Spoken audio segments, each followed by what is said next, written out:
Hey guys, welcome to Florida. So, you watched our last video.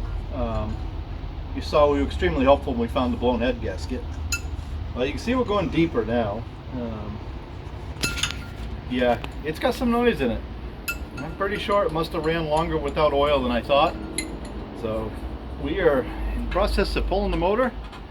Actually, we called Industrial Injection to order a motor, and they don't have any cores right at this very minute. And he said, if your motor is good, like that, for a core, if you want to send it out, we'll go through it, bore it out, turn the crank needs to be turned, go right through it. So that's what we're doing. We're going to try to get this pulled out, crated up, and shipped off to Utah.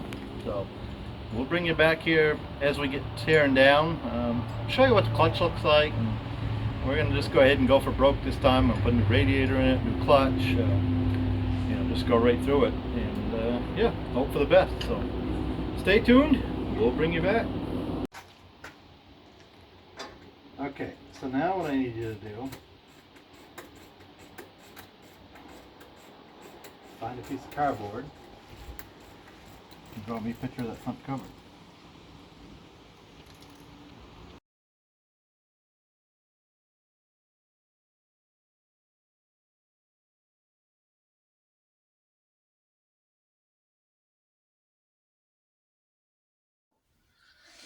So we've kind of wrapped up this stage of the Dodge project. You saw us working on the engine to pull it out. You may have seen us actually pulling it out. I think we got some video of that.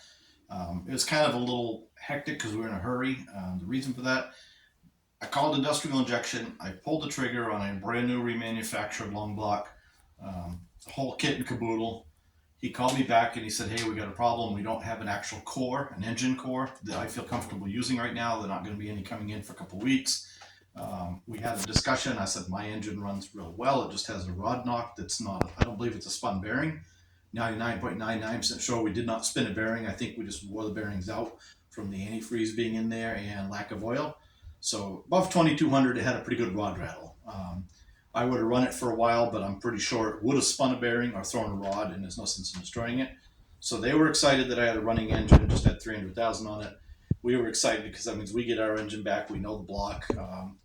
So we, long story short, we hurried. Well, not really hurried, but we kind of put a move on. We got the engine pulled out, crated, and shipped up to Utah all in one day. And it is now in Atlanta on its way out there. It should be there middle of next week, about 3 or 4 days before Christmas, I guess.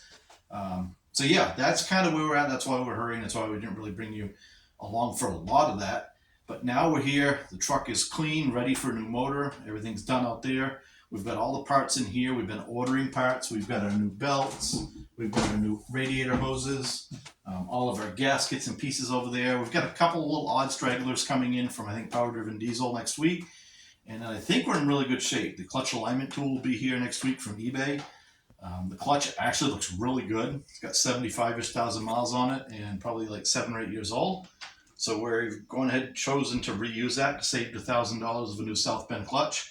We do plan on rebuilding the transmission at some point, maybe next winter when we get back from our big road trip we talked about. But yeah, that's kind of where we're at now. Everything's ready. Everything's clean. We've got most all of our parts, pieces, the little oddball stuff, the little washers for the banjo bolts on the injector lines, all that kind of stuff. So I'm just sitting here now pondering life choices on the injection pumps. I have the new one from that came with the parts truck that came from eBay that got English. My local diesel shop in Maine, Diesel Fuel Systems, went through.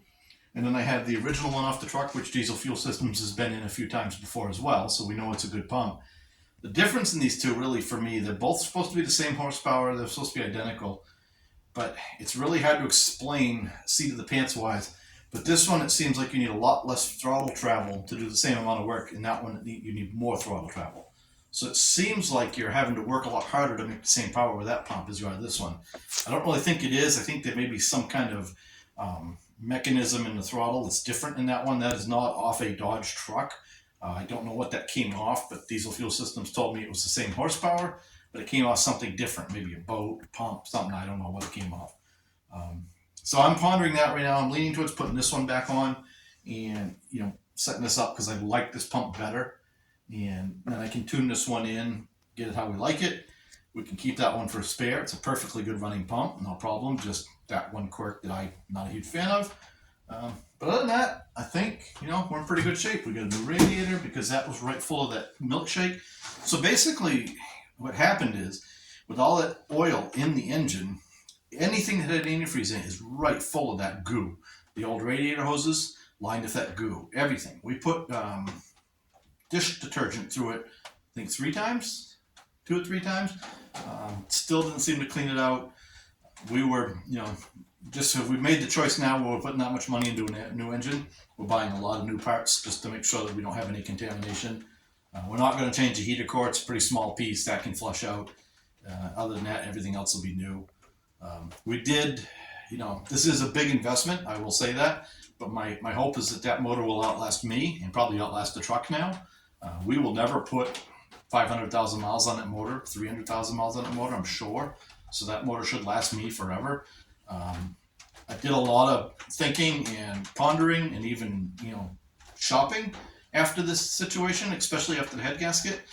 And I looked at a lot of new trucks, and my decision was that if I was going to buy another truck, it was going to be new. I was not going to go buy a used truck to have more used problems, but computerized used problems that I don't really know how to deal with.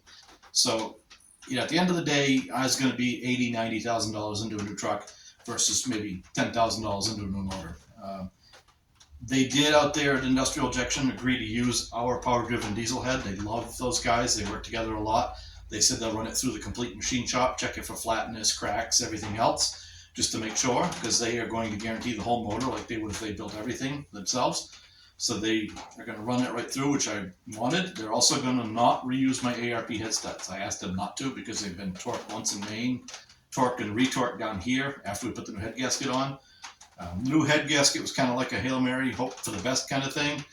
The engine didn't sound bad, so we decided to spend $1,000-ish to put an oil cooler and a head gasket on it and get it running and see what we thought.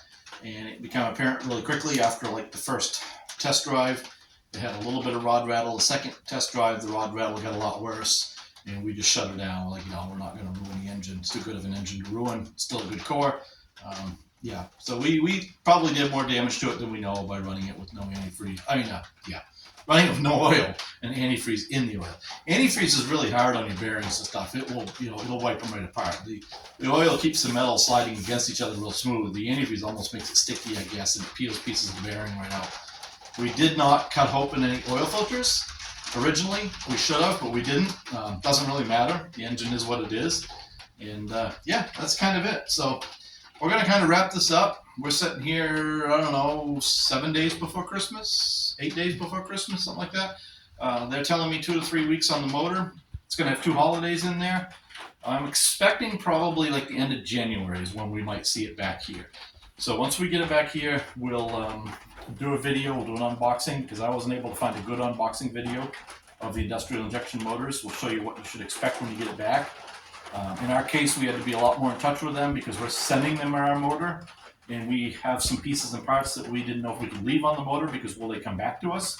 In your case, if you was to buy one from them already built, you'd get the new motor. You can strip all your parts off, put on the new motor, and then send your core back. Other than that, it's a pretty straightforward process. Super guys to work with so far. We'll keep you posted. So thanks for watching, and there's your update on Dodgy. We'll bring you back as soon as we have more information on it.